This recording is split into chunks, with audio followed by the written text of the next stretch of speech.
If you've been in the market to purchase a dog from Europe recently, you're probably shocked by the prices going up and up, sometimes on a weekly basis. The truth is, we shouldn't be surprised, whether it is tariffs or the war between Russia and Ukraine, or even remnants of the global pandemic in 2020. They've all affected, in some way, shape, or form, the prices of the dogs in Europe. The other issue that we're having is that the supply cannot reach the demand. So the days of us getting like a title dog from Europe that is closer to being patrol ready, man, they're gone, at least for now. But what if I told you that there is a better option and that will get us closer to that patrol ready dog? Well, today I sit down with Andre and Alex Johnson from Alexuandre K9. And where are they from? It might surprise you. Cape Town, South Africa. I know, I was just as shocked when I met them and they told me what they were doing and where they were doing it. I've taken 3 trips to not only look at the facilities, talk to their trainers, see their puppy development and everything in between. Not only have I been impressed, we have now purchased a dog from them, and that dog is working currently on a SWAT team and is doing fantastic things. So this may be an amazing opportunity for your agency to look outside the box and not be as affected by those other things that European or the purchase of European dogs get affected by. So without further ado, please help me welcome Andre and Alex Johnson from Alexuandre K9. Next level grit, next level grind. Tune in, come and watch next level shine. Military science, next level tech. No telling how deep the next level get. Next level grit, it's next level's time. Next level K9's putting in that grind. Texas finest, blessed by the highest. Like and subscribe, next level going live.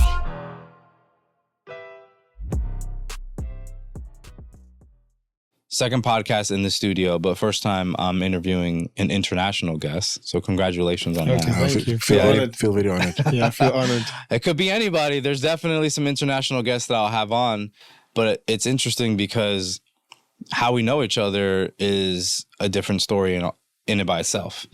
I met you guys, what has it been, 5 years ago now?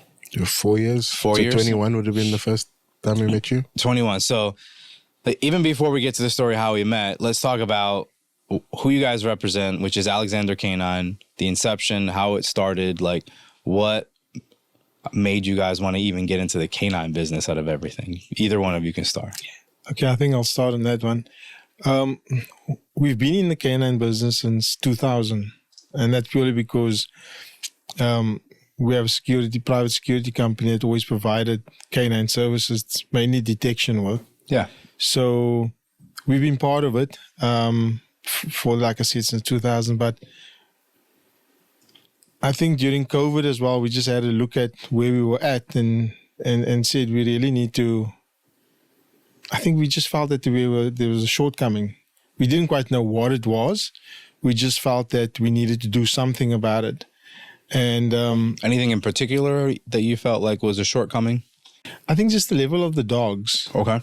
We just needed to separate ourselves from everybody else in the industry.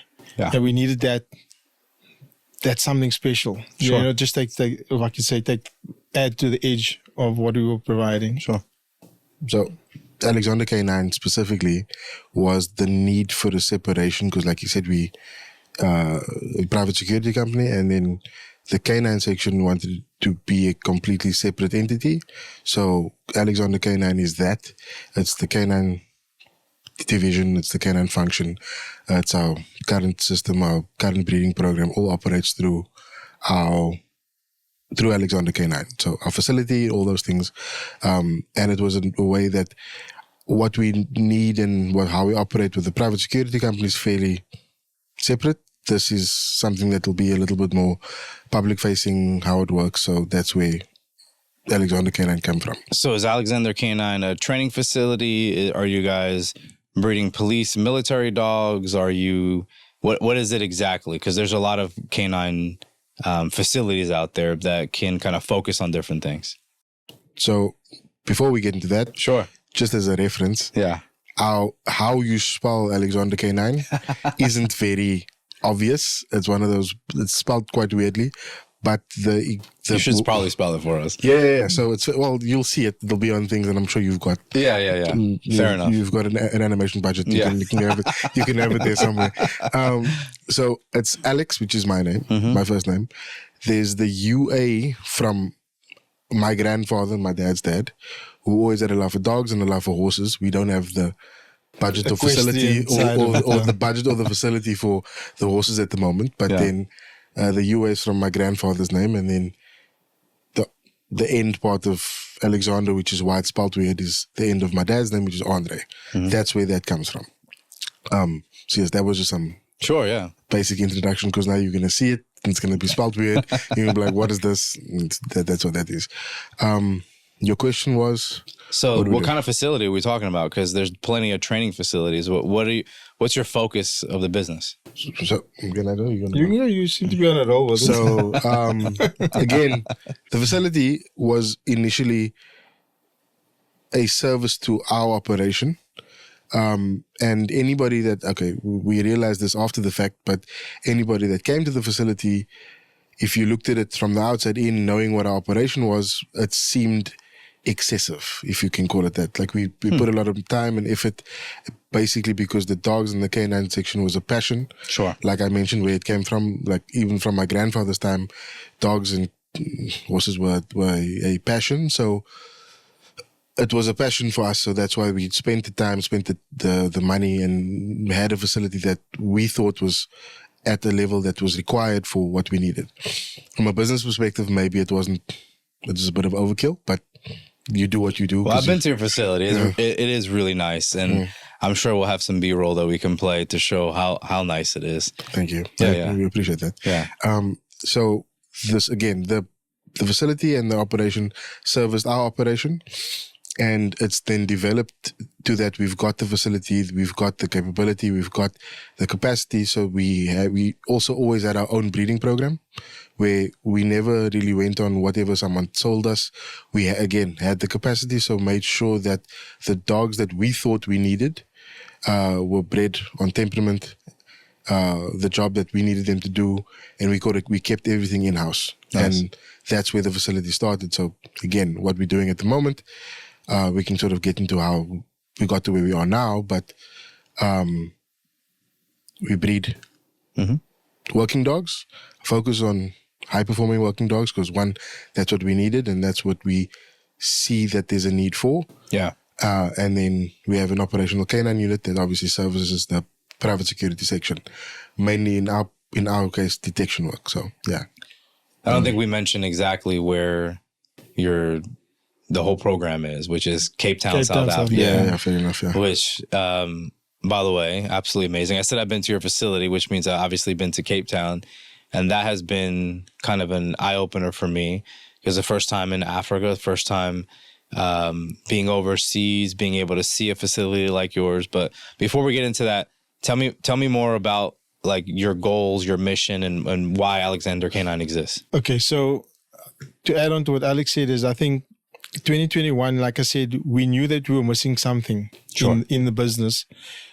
Just to take our canines that we were utilizing that step further. And our handlers technically. And the handlers technically, the main objective, which was the main thing. So we decided to attend a conference in Vegas. Yeah. And I think that was the biggest change where we actually met you. Yeah. And that was the biggest change for us when we sat in your class. Prior to sitting in your class, we sat in a few other classes, and everybody was telling us, so for the layman like us that's never been to an international conference like that, every session we sat in was a wow for us, because we thought, okay, this is the standard, and they were like showing various footages or training aspects of it, but not telling us anything.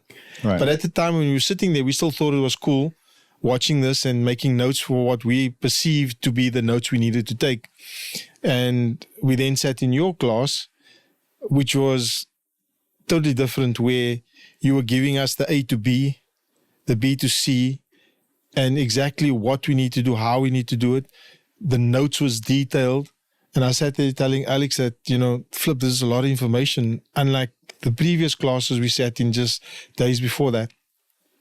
And then obviously chatting to you when we got you in the exhibit hall, managing to come and chat to you, and then realizing that, this is something that we needed to do with you.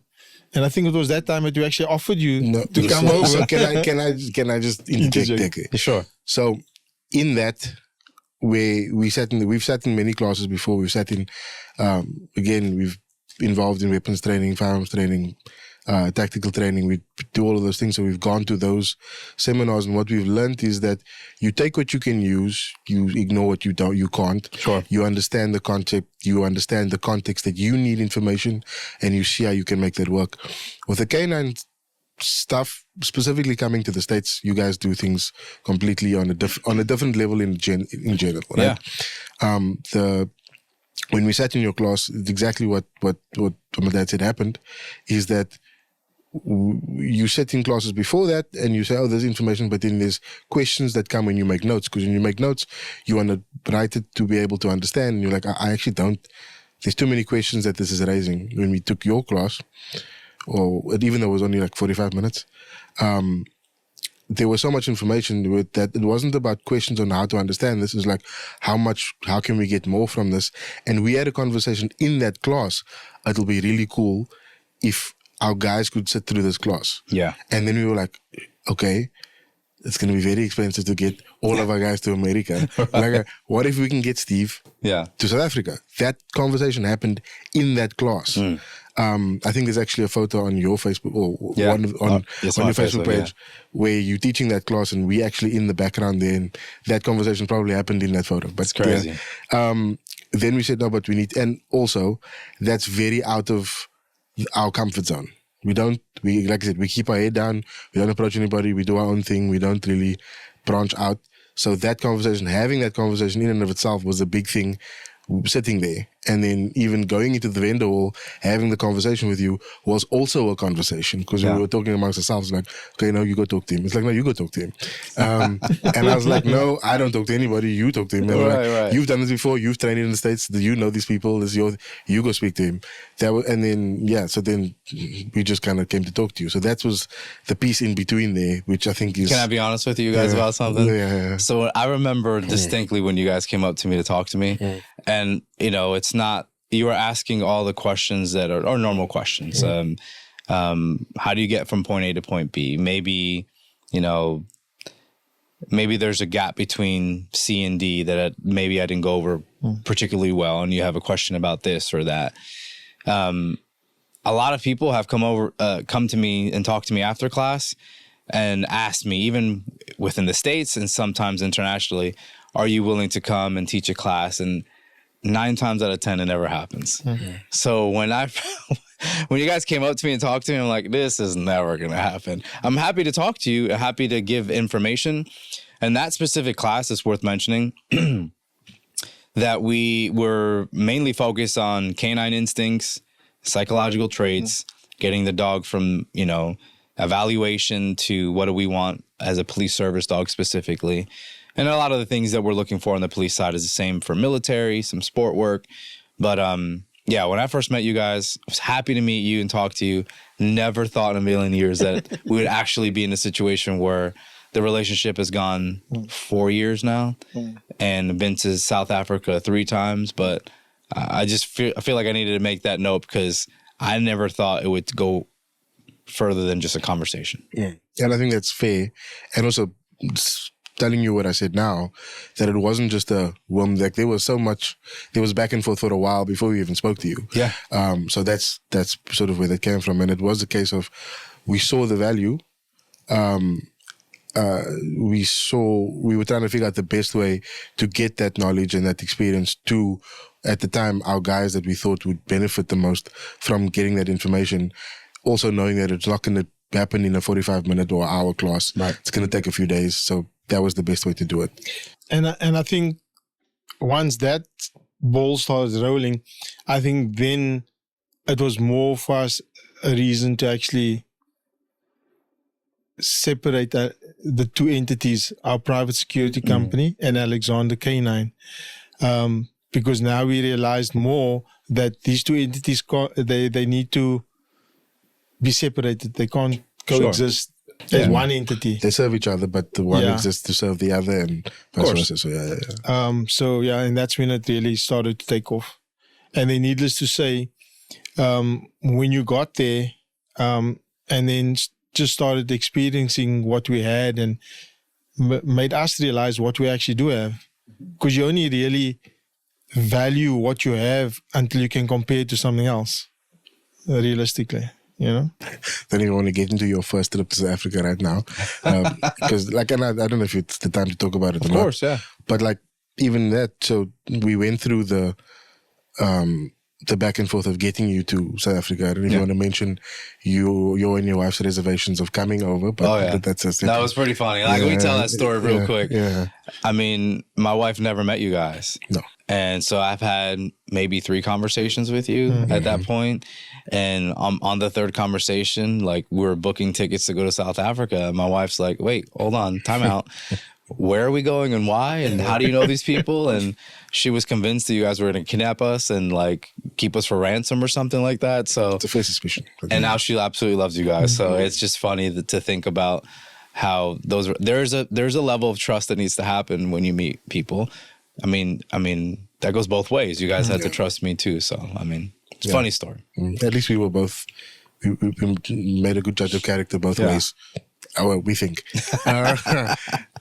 So even that, the first trip there, like I said, at the time, we weren't really focused on building our breeding program necessarily. It was kept in-house, and you came down to assist with our handlers and making sure that the guys learned the information. And you spoke about your canine instincts and psychological traits class. I, for one, technically have taken that class, if I think about it, 4 times. Yeah. There, when you came to South Africa, I came to Texas for your workshop. Yeah. And then in between, I'm sure I've done it before, and I still don't think I know everything or know it well enough to sort of impart that knowledge to somebody else. So your first trip to Cape Town was quite a wake-up call, if you can call it that. I mean, you can speak to that a little bit better than we could, but we knew that you coming in, it was going to be a shake-up. We knew that we weren't doing everything right. We thought we were better than we actually were, to be fair. The level we thought we were on wasn't that. I accept that. Yeah.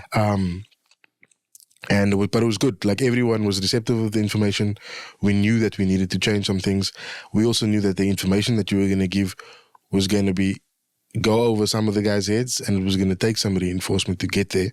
And it was just, I don't know, you can speak about the first trip that you were there. I would say this. I don't have all the answers to everything. Right. But I understood that I was in a position where I could help you guys out, evaluate your program as a whole, look at your breeding program, look at the canine handling, what level of training they were at, where your dogs were at. We looked at everything, and it was tough to give bad news, right? Because you don't ever want to have to give bad news, which is, hey, I think we need to start from scratch. Certain things you guys are doing well, but a lot of the things that were happening was that I could see. It's almost like a doctor playing a role on ER, right?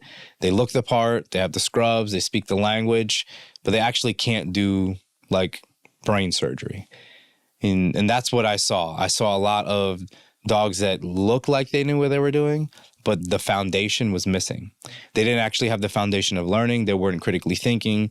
They were very responsive. And the knowledge on the canine handler side and your trainers was lacking in bridging the gap.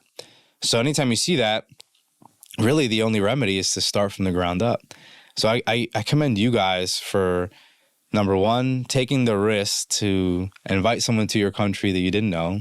And then that a-hole tells you that your program should probably start from scratch, and you have a lot of good things. Your facility, I've told you a million times, is world-class. The people that you have working there are amazing, and they're capable. They just weren't given the proper tools and the knowledge. But now, from the get-go, my motto with you guys is I don't want to give you a fish. I want to make you guys fishermen.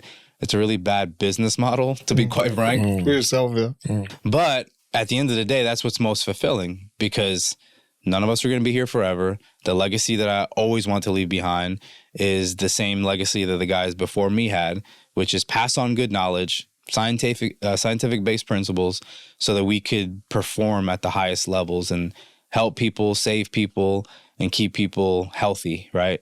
So, I commend you guys for taking it on the chin. I hope that I wasn't as rude as I probably was. I tried to be soft with some of my words, but you guys get it. At a certain time, you recognize, oh God, there's gaps here, and now it's time for the work to really start. I think the reason why we were so open to it, even though you were giving us the down and dirty, if I could call it that, was because that was the main reason why we got you there. Yeah. We realized that we had shortcomings. Yeah. Maybe not as bad as when you told us, but at least we knew there were shortcomings. And the fact that we were able to literally remedy it also, within that 2 weeks that you were there. You were nicer than you're making it out to be now. Yourself, like we got the gist of it, but you weren't an asshole. So you can swear. It's fine. So that's what I enjoyed about that 2 weeks, even though it was hardcore, and our handlers also, they were like, because they thought they were the bee's knees. Yeah. And then when you started just showing them the basics, and then they started realizing the shortcomings, but the good thing is that they owned it as well. Yeah. And I think that was the most important thing for us, getting you there, and I think also maybe for yourself being a trainer and at least having handlers that are then open to that type of change. Yep. So I think that's what made that such a success. Because I think after 2 weeks we actually certified them as well, which is incredible, honestly, because I was there under the assumption that you guys have a facility, you have a training program, dogs are deployable, we're good to go. And then we go from, oh God, we have some work to do, to we have 2 weeks to get this right and 2 weeks to certify through the American Working Dog Association. And you guys had philosophies that were kind of put in place. One of them being, which I'll never forget, is that, each odor will take about 2 weeks or more to teach the dog, which I just laughed at. I'm like, that's just not a thing, right? Yeah. But I appreciate the attention to detail that you're willing to put in. It actually tells me more about where your heart is with everything. Do you want to do it right? And you guys know me, I'm not there to rush about anything. I would rather spend weeks on foundation and make sure we get it right before we move on. But it did allow me some insight on where your philosophies were actually headed, like where your heart was behind everything. And anybody who wants to take shortcuts in training is just not smart, right? We're going to make mistakes, and we're probably going to do more damage than good. But 2 weeks for one odor is absolutely ridiculous. We know that now. Yeah. And then you guys got to see that because, kind of a side note, you had 2 green dogs that I didn't know were green dogs. Yeah. That in 2 weeks... They were not even on odor. Yeah. Never on odor. Yeah. I didn't know that. And then in 2 weeks, we were able to get them to the point of certification, which is a testament to your guys' ability to retain and receive new information, to apply that information, and to have trust in the process from a dude from New Jersey / Texas that they've never met before. So, there's a lot of compliments that can go both ways. The fact of the matter is that, number one, your guys really respect you, and they knew that if you were to bring somebody in, that they were going to take it serious. And how many people did we certify? What was that, babe? I think it's 14, yeah. 14 handlers the first time that never knew me. And it's not like the whole 2 weeks we were there working 9 to 5. Like, we got some vacation time in there, too. We actually got to see some cool stuff while we're in South Africa. Yeah. So, yeah, I don't know. What else do you guys want to say about that first encounter? So what was sort of an eye-opener is, like I said, the understanding where you were coming from and that the foundation is different. So, like, yes, from our perspective, we were missing foundation work with those dogs and with the handlers. But again, people talk about national standards and things like that. from that perspective, we were well above what we understand it to be, Sure. and how that development process worked. We were taking steps in the direction that we were on now, not necessarily with understanding what we know now, but we were moving in that direction just because of sort of how we were working. I think a big part of that week was, like I said, we sat in your class in 21 at the I don't know what conference it was. Sure. And then sat through it again when you gave the class to the guys over a week. Obviously, the second week we were doing other things, but then trying to then see that in real life, in real time with the guys, with the handlers, knowing that their shortcomings, realizing, oh, okay, that's actually where the foundation is lacking. This is how this makes sense in these dogs, and then reevaluating some of our breeding program because of it, and then still trying to understand and see how we place instincts and how we develop instincts and how we were developing instincts all the time. Some of them the wrong ones, some of them the right ones. A lot of them were there, just understanding and putting the puzzle pieces together. Sure. And then that for me was the biggest part of that first 2 weeks, and it sort of created the direction for how we moved forward and what we focused on in the subsequent trips. I think it really created the trajectory for where we were going and what we were going to focus on and what we needed to get right to be able to be successful. Yeah. So that's what I took out from that first 2 weeks. And one thing that was stood out for me was the fact of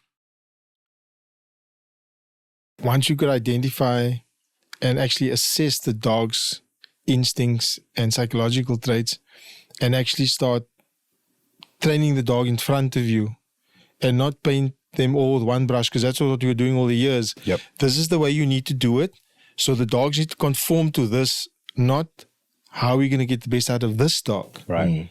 And I think that was key for us, because after the 2 weeks and you left and we continued working with the dogs, what we were able to achieve in such a short time thereafter, and even going now up till today, we are able to get dogs through systems so much quicker because we are targeting and training the dog in front of us. So, yeah. So that was key for me. We didn't have defense boxes The first time around. That's right.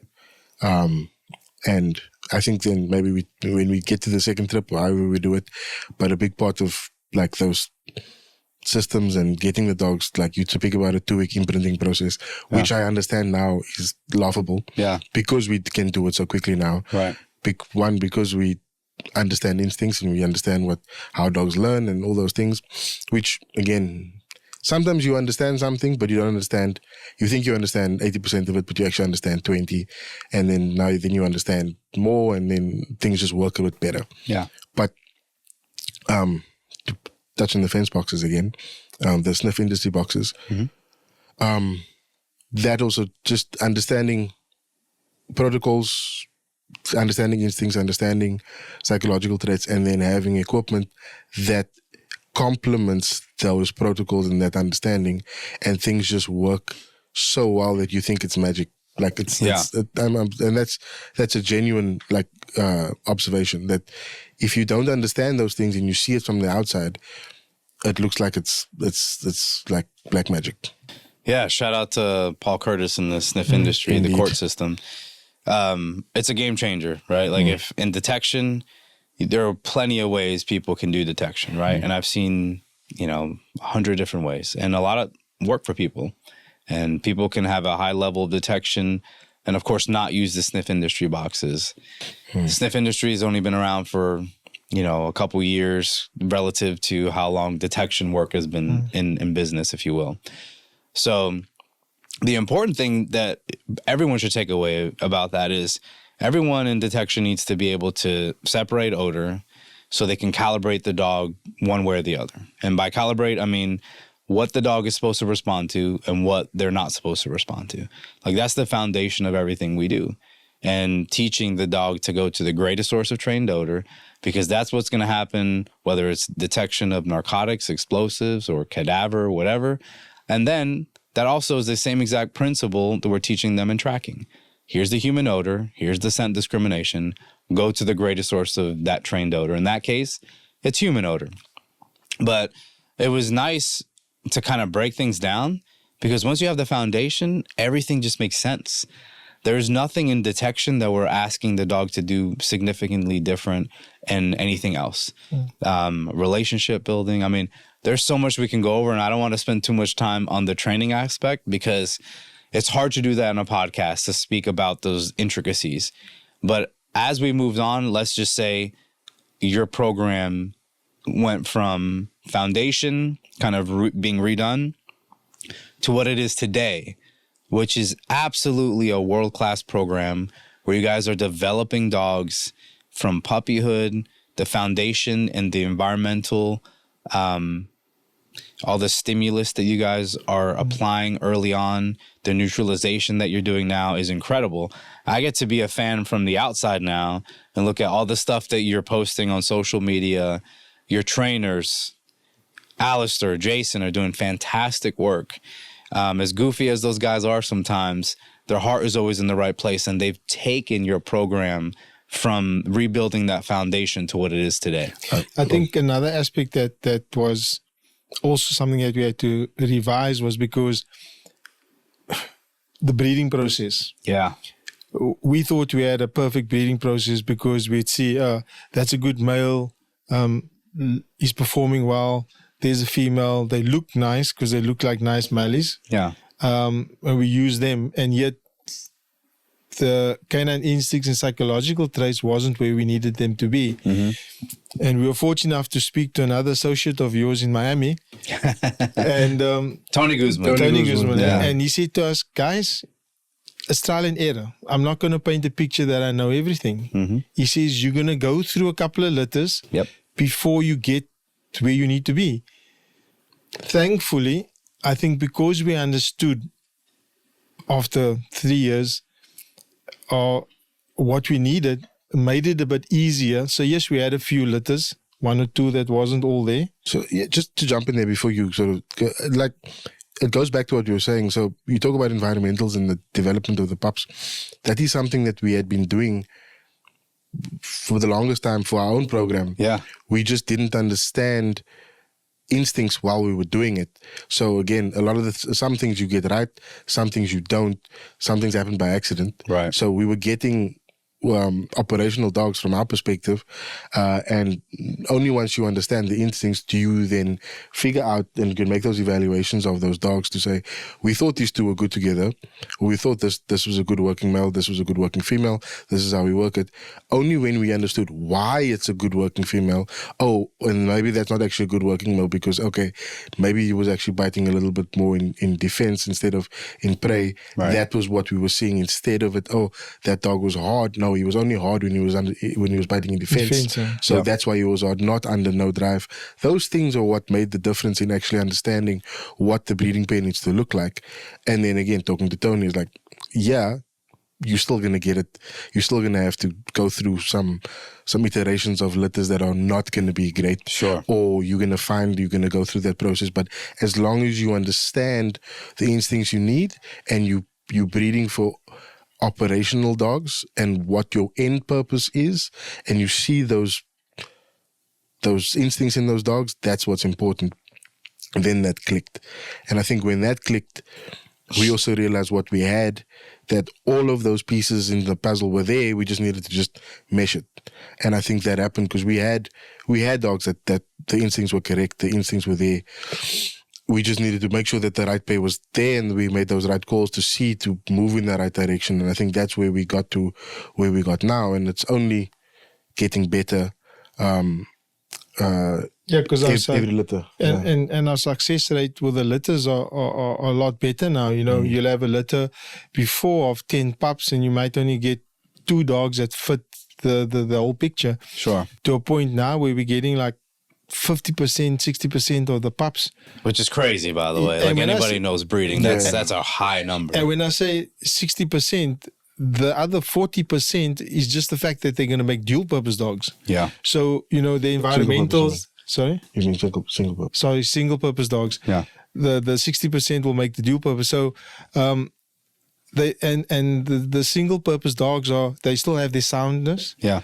Environmentals are perfect, and so we can still use them. They're still working dogs. Yeah. So we're really happy with where we're at the moment. And yeah, we've got our first dog, Duma. Yep. That's doing so successful, and we're proud of that one. Yeah, in the US. Yeah. Yeah. So like that's, and before we get to that, I want to make it clear to our audience, in my perspective, what the issue was with the breeding program, and that you fell into the same trap that a lot of breeding programs run into, and it's like selective breeding. In other words, you have two dogs, and you look at the male, and you're like, he's really good at this. And you look at the female and like, she's really good at this. So you assume that those traits are going to, carry over to their offspring. That's not always the case. You can't take one aspect or attribute or instinct from a dog and count on that being carried over. You need to take more of a holistic look. You were looking at all the positives, but not the negatives. We have to look at both positive and negatives and say, that's a negative I'm either willing to live with passing on, or something I want to start eliminating. And that's something that I think once you recognize, again, it goes back to understanding instincts, you can better select the dogs based on not how they look or how pretty their eyes are, which you have some dogs with some pretty eyes, I'll give it to you, but not all of them were workable, right? Yeah. So once you guys got to the brass tacks about what you're looking for, and it goes back to your operation, right? Like, what is the end goal here? And I think that's what you got out of Tony. He was just like, you have to be super specific. And then you can have this perfect plan, but breeding's not a perfect science either, right? Exactly. So I always tell people, if Michael Jordan ended up, marrying a WNBA player who's the number one player, it doesn't mean that their kids are going to be NBA players or WNBA players. There's no guarantees. But the likelihood, especially on the medical side, is pretty good that a lot of those traits pass over. I think we were very lucky in the last week that we were here. We met some of your other associates or your mentors, Paul Curtis and Bob Suarez. Yeah. We spent a lot of time with Bob in the last week. If anybody knows him, they'll know. Yes. Yeah. But it was valuable time spent with him. And just even talking through our breeding program with Bob, stuff that he explained and the information that he gave us and sort of the direction to go, and he's explaining the value in the instincts and the vessel that you've got in the female and what you're doing with the male was good information. And we understand, chatting to people like Paul and to Bob, what the benchmark from what we understand to be what the benchmark should be for those working dogs, for those green or close to finished dogs before they become deployable, what that requirement is, so that you've got a partner that's dependable, that can work, can be placed wherever they need to be placed. It all comes down to making sure that vessel is correct and that the instincts are there so the dog can do anything. Sure. And I think, with us moving into the direction that we're moving as Alexuandre K9, it's actually our responsibility to ensure that that dog has those qualities, because these are dogs, whether it's in the United States or even back home, if we are providing working dogs, we need to understand that those dogs are going to go into the communities to serve communities, wherever they might be in the world.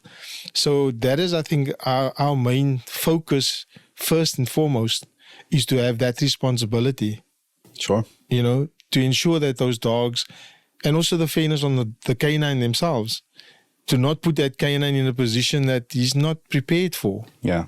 Or doesn't have the instincts or the psychological traits to deal with that situation under deployment. Yeah. Because that canine might be doing well in training or whatever, and that's why we try and make our training as realistic as possible as well, to put the dog under those stresses to see how they perform, so that when we do sell that dog and he goes to a police department or a military facility, that he's prepared to deal with whatever comes his way.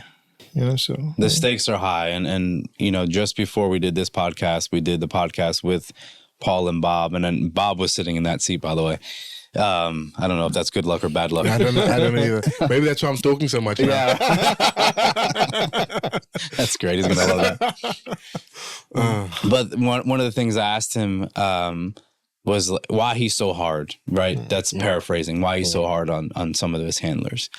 And it's the severity of what we're doing with these dogs is significant. We have a responsibility to make sure everyone goes home to their lovely families every night, that the dogs are going to perform, that we're safeguarding people's lives and catching the criminals that need to be caught. There's a lot that goes into it. We simplify it, and sometimes we forget the big mission. And sometimes it was a reminder for me as I'm sitting here listening to why it's so serious. We sometimes forget, because it's fun to train dogs. It's very rewarding when you get a production out of the dogs and they're doing what you asked them to do and they hit these benchmarks, and we're proud. Every single one of us are proud of the progression and what they're capable of doing, especially when you take a dog from puppyhood to like being a patrol dog. And you guys got to see that, which you hit on a little bit with Duma, which is the first dog you sold to the United States. The Corinth Police Department purchased that dog, and he's now integrated into a SWAT team, which you guys have to be proud of, obviously. No, we're totally proud of that, yeah. He's having a ton of success. His handler went through a handler school that, with obviously our handler school, which complements everything the dog was already taught in South Africa. And it has been an absolute, it's been a journey, and a journey worth like just taking a step back, appreciating it, but at the same time knowing we still have work to do. You know what I'm saying? So what you guys are doing is absolutely important. I think that just goes off what you're saying. What we do is important, and making sure that we're not skipping steps and having pride behind the job and the training process and everything else. I want to raise something about Duma besides the fact that he's, now integrated into the SWAT team. I think what also stood out for me was the fact that when I spoke to the officer's wife and how she says how well the dog integrated into the family and that he's part of the household, and they have cats around, and so that also speaks to that part, because that's also what we also train with emphasis on, is that these dogs need to integrate into a household. Besides being deployed, the dog needs to integrate into a household. So none of our pups are raised at the kennels. The only time they come to the kennels is when they come for their training, because they come to work with the instructors. Mm-hmm. So our trainers take the pups home with them. They integrate into their homes, and the dogs just train. So we start them from puppyhood already, where they don't see the kennels except when they're training for the day, and in the evenings they go home with and they would spend the time with families, and that's helped us a lot for that socializing and so forth as well with the training. The amount of pack instinct that develops in an early stage is just crazy. I mean, what you're describing, a dog that's capable of being in SWAT, and then at the same time, because I've been into the house, it could be loose in the house with around kids and cats and be completely neutral to all of it. There is a notion, and I can tell you that I understand why it's there, but there's a notion in U.S. dog training, specifically on the police side, that those two worlds need to be separated. That the dog needs to be a police dog, only a police dog, needs to be separated from the family, needs to have a kennel in the backyard, no interaction with the wife or the kids or whatever, or significant other in the kids. I'll propose the question to you. Why do you think that is, and why do you think you've had success, and why is that so important? So, from our perspective, sure.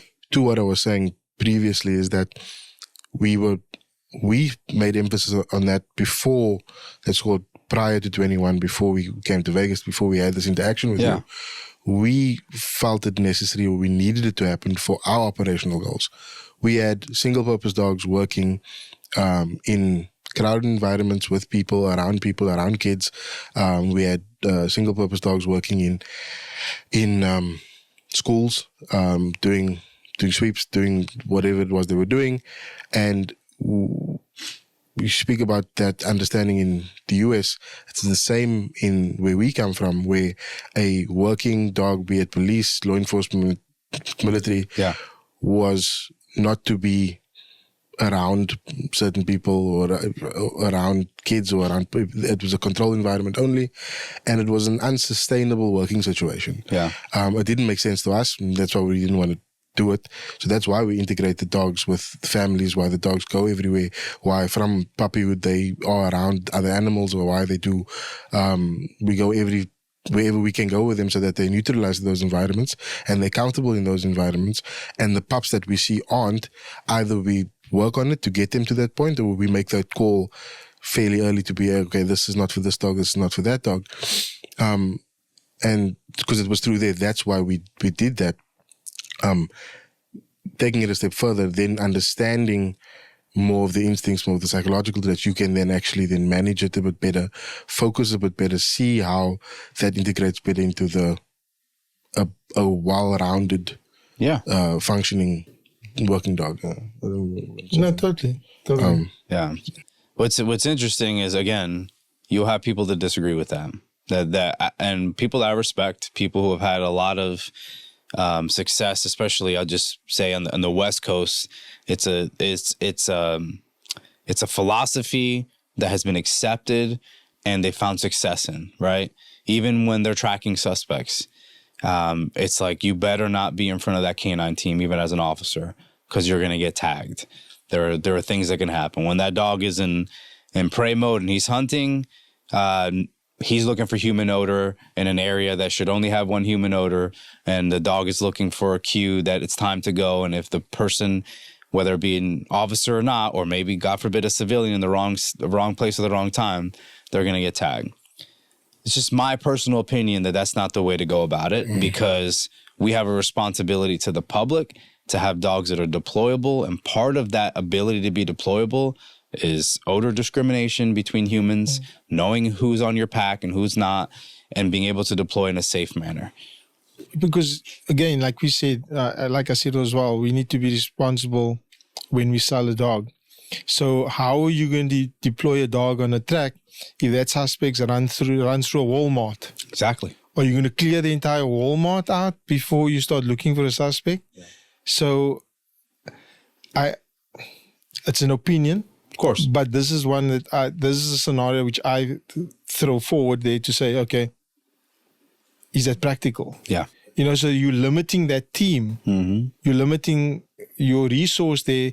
It could be a suspect that's armed and you need to get to the suspect. So you don't have time to clear places before you get there. Sure. And you know fully, when you're on the track, you can't exactly have another officer clearing public out of the way before the dog comes. You know what I mean? So it's all those things that starts to make a difference. It goes back to what's practical, right? And to that point, it's about the more you work with dogs, and again, like you said, it's an opinion, but I think everybody that works with dogs understands, anybody that works with a dog understands exactly what kind of tool they've got with him. Because we understand a working dog is a tool.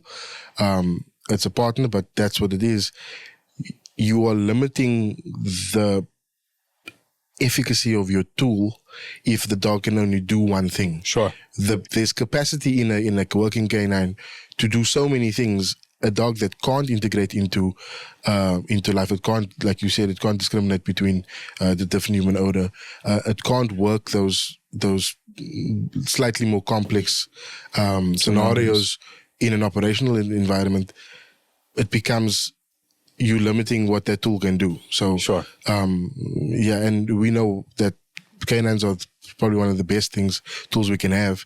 So, yeah, that's why we do it. Yeah, I mean, we are teaching these dogs to be critically thinking animals, and our training has to push the limits to make sure that they're there. We know that there's limits in dogs. We know that dogs learn differently. You have dogs with different instincts. We talked about a bunch. You have dogs who make inferences more than they rely on their memory, and vice versa. There's just so much there. And the more we learn about them, the more complex they become, and the more we can appreciate what they do. So I want to kind of sidestep to the next topic, which is, what are you guys providing to essentially the U.S. industry as far as canines are concerned? We already talked about Canine Duma, who's here in Texas working and doing good work. But is your desire to get into the U.S. market and have South African dogs in the U.S. As funny as that sounds, not I'm saying it out loud. It shouldn't sound funny. I think it sounds great. I don't know why you think it sounds funny. That is our goal. And yes, we got our first dog into the US. So our goal is to get more dogs and provide stable dogs that on a high level, that departments can basically get him over here and say, wow, I don't have to spend that much time on the dog, because the dog's not a purely green dog. It's higher than, not fully trained, not completed dog, but it's more than a green dog. Sure. Which will obviously speed up your processes of getting the dog finished. So yeah, that's our goal. And I think we're on our way there. So. Well, it's interesting because what's today's date? Today is August 30th. Good Lord, we're at the end of August already. 2025. And right now, the temperature of the world right now, there's a lot of weird things happening, right? There's a lot of tariffs all over around the world. And tariffs have actually affected the purchase or the price of dogs, right? Okay. And in Europe right now, they're getting more expensive by the week. And the demand is higher than the supply often, because everyone's going to Europe still for a lot of their dogs. And we know all of the big players who are vendors in the U.S., and everyone's telling the same story. Like, as prices go up, our prices have to go up, right? We can't eat all of that price. So because the demand is so high and the supply is so low, it's hard to get a dog that's titled. It's hard to get a dog that has just met the standard of just basic good bite work, the ability to search for a long time, and environmentally they seem to be okay. Like, those are the three things that are often showcased, but those are still green dogs. And those green dog prices are getting higher and higher. So what you're saying is that if the U.S. market is looking to purchase these dogs, that they're going to get more than just a green dog. Do I have that right? Yeah, that's exactly right. So tell me more about what the expectation should be. If I purchase a green dog or I'm not going to call him a green dog. We need to come up with another term, I swear. Yeah. Partially finished. Yeah. Almost finished. As close to finish as what is workable, I guess. But that's a mouthful. But Okay, let me clarify one thing. The reason also why we would not want to finish a dog, because we not know what our client or potential client would need the dog for. Sure. So we might be finishing in a certain direction and might not be what the police department or military would want out of the dog. Yeah. So that's why we say we'll give you a partially finished dog. And then Alex can clarify that. So yeah, I think it's a case of we understand, because again, we're wanting to have a benchmark where we say we've got the responsibility of giving a dog that is capable, is clear, is this, like you say, this critical thinking machine. Mm-hmm. You don't understand all of those things if you don't have a dog that's at least closer to finished than what we've got it at, right? So again, we feel the responsibility that it's there. Yes, there's the added benefit of you've got a closer to finished dog, so you're only adding what you need to add to that dog to make the dog deployable. But we are finishing a dog to a point where it's got search behavior. Well, in the case of a dual purpose detection dog, it'll have search behavior, it'll understand obedience to odor, it'll have some control. You're going to have something that the dog will have obedience. Again, those things then need to be finished by wherever the dog ends up with, because those things are personal interactions with that dog. But the foundation that the dog needs to deploy in terms of being sound in terms of all of its psychological traits and instincts. Also, in the case of a detection dog, that it understands search behavior, it understands how to identify odor, it understands how to indicate on when it identifies strained odor. Yeah. All of those things would be finished. It's just about then imprinting the dog on what you need it to be imprinted on, finishing it from an obedience perspective to what you need it to be finished at. And then, I don't know if I missed something there. Yeah, and as you talk about these things, I'm just thinking about all the video that we have of the dogs and their progression, like B-roll that we can show as you're speaking about these things. Of just, I didn't mention like the amount of work that's put into sort of bite dynamics and getting the dog, which in the case of a dual purpose dog is developed and done to a point where the dog understands how to fight in the way that we understand and we know to be the correct way. Right. In that clear, complex thinking dog, that the dog is clear on a bite, that it's not, that it's again the responsibility to have a functional working dog. So we spend all that time in that development. So that's what you're going to be getting. And again, we're happy to show whatever videos need to be shown. Yeah. To be able to make that Show clear that, yeah. and be transparent. Because again, we are out here, you see our whole face. Yeah. So anything that gets put out is attached to what you see here. Yeah. And we have that responsibility to not give shit. Yeah, of course. You know, And also, if we welcome anybody to our facility. Even Yeah. if they want to come and have a look at our facility, check out our breeding program, and see what we do to be able to achieve this, more than welcome. We're not just an address in Cape Town, South Africa, that nobody can see or look at or find on the map. They're more than welcome to come and have a look at the facility and see our instructors, meet our trainers, and see the whole process that we follow to achieve this. It's a long flight, but it's worth it. If you can Good take wine. the trip. I wasn't going to go there, but sure. The wine is absolutely amazing. You would have to go visit Table Mountain, have some Pinotage, maybe not in that order. But you definitely want to give them an opportunity to see your amazing country on top of everything else, which we have been so blessed, my wife and I, to be able to see all the amazing things, maybe not all, but a lot of the amazing things that make South Africa and specifically Cape Town just like a destination that I didn't even know that I wanted to be on my bucket list. But going back to your facility, what you guys are doing for on the puppy side, the obstacle courses that you have in order for them to eat their food, to the conditions that you put them through. I saw that you guys are doing neutralization of gunfire super early while they're eating. You're getting them on rooftops. You're doing all these amazing things, even things just kind of outside the box. A lot of credit needs to be given to the guys that are on the ground. What can you say about your staff and the stuff that they've learned and what they're doing now? This might be hard for you to compliment your own guys. I get it.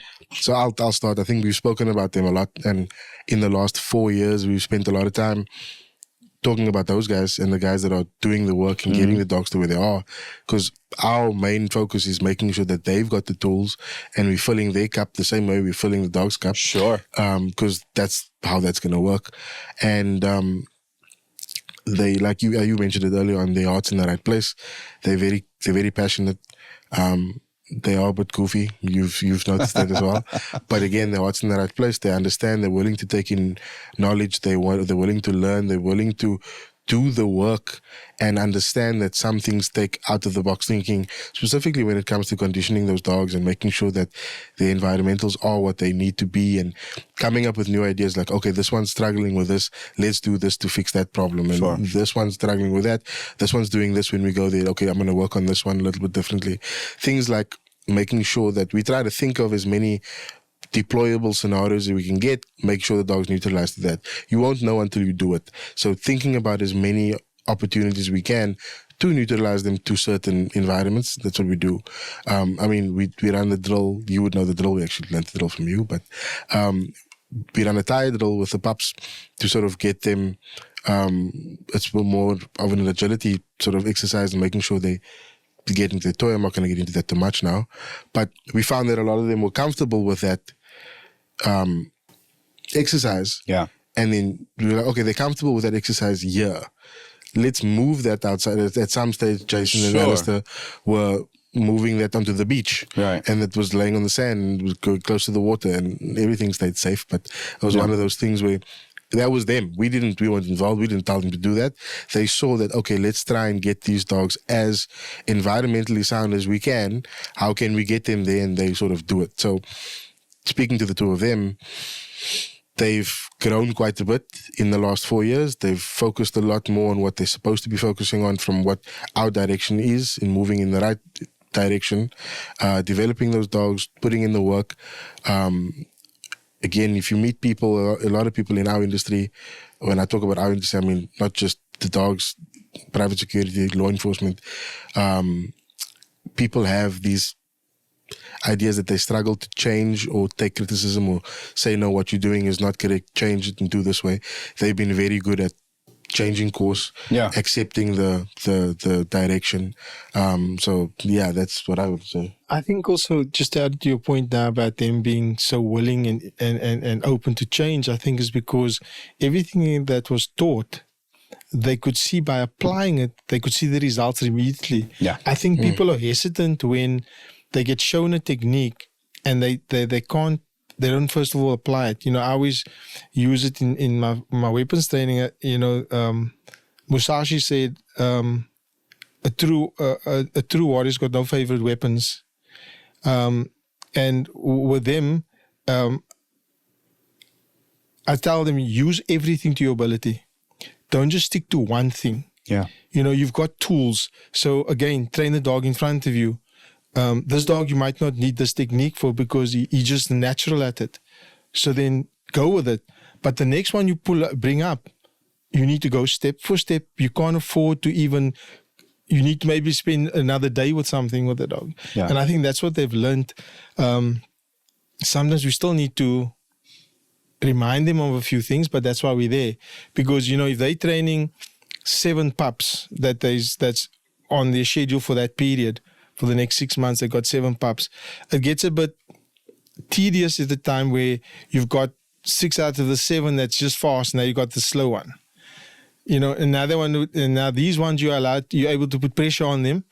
Now they come to number 7 and they want to put the same amount of pressure. Then they got to control themselves to say, Sure. It's not. So I think their openness to change has been because they could see the results. They can see that the previous way we were training dogs was more detrimental to the dog, and I think that's why we've been moving the way they're going.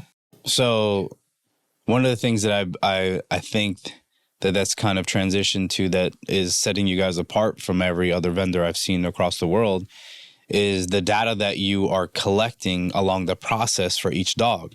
When you're getting a dog from places like Holland or Germany, often you're getting medical records, maybe some x-rays, and probably through text or WhatsApp, a description of what the dog is good at and maybe some things he needs to work on. What you guys are doing in the data that you're collecting along the process, and I know this to be true because I've talked to your guys about it, is they're able to really give you a really good idea. I don't know if they're doing it month to month or quarterly or every 6 months. They do it weekly. Weekly. So with the pups are done weekly. And the dogs that are operational, that we have operationally in our other business, those dogs are done basically twice a month. Okay. Where the handler and the dog comes in for evaluation. But the pups are literally done weekly. Because it needs to be, because with the pups, it needs to be weekly. Yeah. Because they're changing so quickly. Exactly. So with the pups, it's weekly, and they find it very beneficial for themselves. Because if you're training 7 pups, you can't keep track every 3 weeks. Oh, but where was this pup? So weekly, it works well for them, and it actually guides them because they know what to concentrate on. So if I'm purchasing a dog from you, am I going to have access to those records to see how that dog's progression was through their whole life? Yeah, totally. For sure. Which is very different than any other vendor that I've ever worked with in the past. Again, because it's about being transparent, because we're taking that responsibility that if we're selling you something, we're saying, this is what we're selling you. Yeah. This is where it started. This is where it ended. Sure. I think if anybody thinks that, I guess everybody thinks that they've bought the best dog in the world. Right. But we know that's not the case. But if you at least can understand where the dog was, where it got to, and we spoke about it early on, where we talk about the development of the dogs, and some develop quicker than others. It's why we all know that the dog matures 6-7 months. Sure. A lot more than what they were before that. So then the dog you get post the 7th month may be a completely different dog. Sure. And you won't know that yes, it's great to have it anecdotally to say, yes, this dog used to do this, it's doing this now. But if you've got that data that was independent, but that's the only information they had access to, then all of a sudden, after that period of time, you can see the change. That's what's important, and it can paint a picture for how the dog developed, how it learned, how it changed, and what it does well and what it doesn't do maybe very well. But yeah. Well, if you have someone who's listening to the podcast that wants to learn more information about Alexuandre K9, maybe they want to visit your facility, how do they contact you? How can they gather more information and learn more about you guys? So we're on Instagram. We've been on Instagram for a while. So Alexuandre K9. We'll put a link in the description of the video. I don't actually know if there's an underscore what it goes. And then AlexuandreK9.com as well will be up and running. We're also on Facebook. Yeah, we're also on Facebook. Also, Alexuandre K9. You'll see our logo. You'll see it. We'll put it up. It'll be there. So yeah, and our contact details will be there. There's a mail. There should be a number as well. You can just. Awesome. Yeah, so they can just let us know what the requirements are. And we can, on our website also, we have what dogs are currently available. Nice. What the purpose, so if it's dual purpose, single purpose. So whenever we do have dogs available, we'll have it on the website as well. And now, I was gonna ask about prices, but those things there's so much that goes into it right now. I could just say that comparing what you're gonna get on the green side, it's, as far as price is concerned, like it's comparable, except you're getting a much more finished product that's got much more detail behind how it got to that point. And that's why, I love what you guys are doing. Highly recommend that anyone who's looking for a serious dog, give you guys an opportunity to do business with you and then visit South Africa. Good Lord. Take an opportunity to go see Cape Town because it's amazing. No, totally. And even though we got record of the dog's training, whatever, we also do sell the dogs with medical reports, hips and elbows. Of course. And we also we will not put any dog that hasn't got less than A quality hips and elbows into operations. No matter how good that dog is. Yeah. If the dog's got the best qualities out of the whole litter, if the hips are not there, we will not sell the dog to be deployed, purely because, again, it's unfair because departments or military wants to get the full extent of the dog. Sure. So why get a dog that's going to last you 4 years and then start with hip problems? So yeah, it's just a heads up on that as well. Well, good. Anything you guys want to add to wrap it up?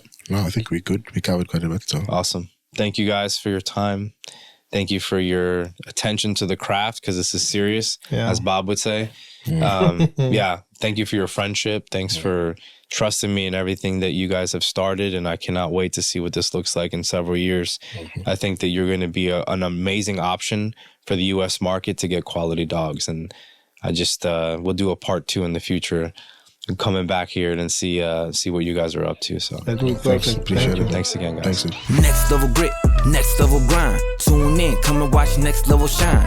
Military science, next level tech, no telling how deep the next level get. Next level grit, it's next level's time. Next level K9's putting in that grind. Texas finest, blessed by the highest. Like and subscribe, next level going live.